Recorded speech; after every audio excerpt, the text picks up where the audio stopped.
महादेव दोस्तों।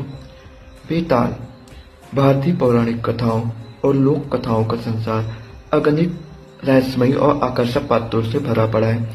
इन्हीं पात्रों में से एक है बेताल, जिसे वेताल भी कहते हैं।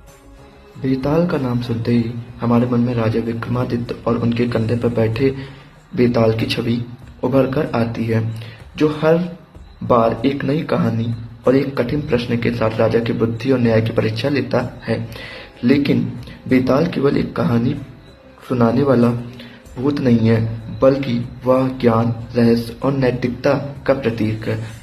शाब्दिक रूप से वेताल संस्कृत का शब्द है, जिसका संबंध उन आत्माओं या प्राणियों से है जो सबों मृत शरीरों में प्रवेश कर उन्हें इस अस्थायी रूप से जीवित कर देते हैं।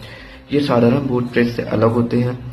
बेताल को अक्सर शमशान घाट में पेड़ों, विशेषकर पीपल या बरगद के पेड़ पर उल्टा लटका हुआ चित्रित किया गया है।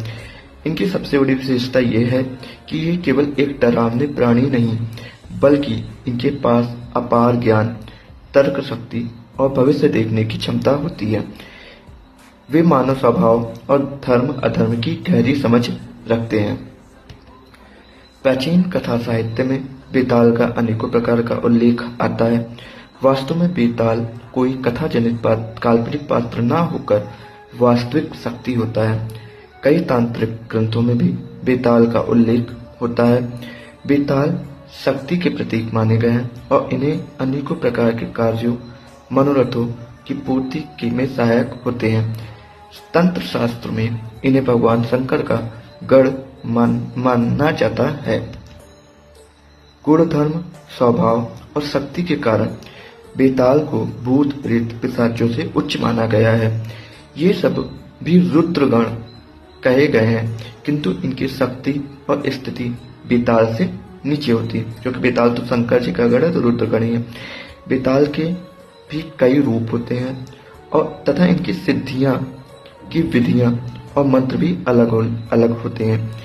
एक ही प्रकार के बेताल की भी अनेक विधियां और मंत्र होते हैं। बेताल की शक्तियां कर्ण पिशाचिनी से अधिक होती हैं, किंतु सिद्धि के पश्चात साधक को संयमी और दृढ़ चरित्र बना रहना पड़ता है। कर्ण पिशाचिनी के साधक की तरह उच्छिन्न जीवन नहीं जी सकता है।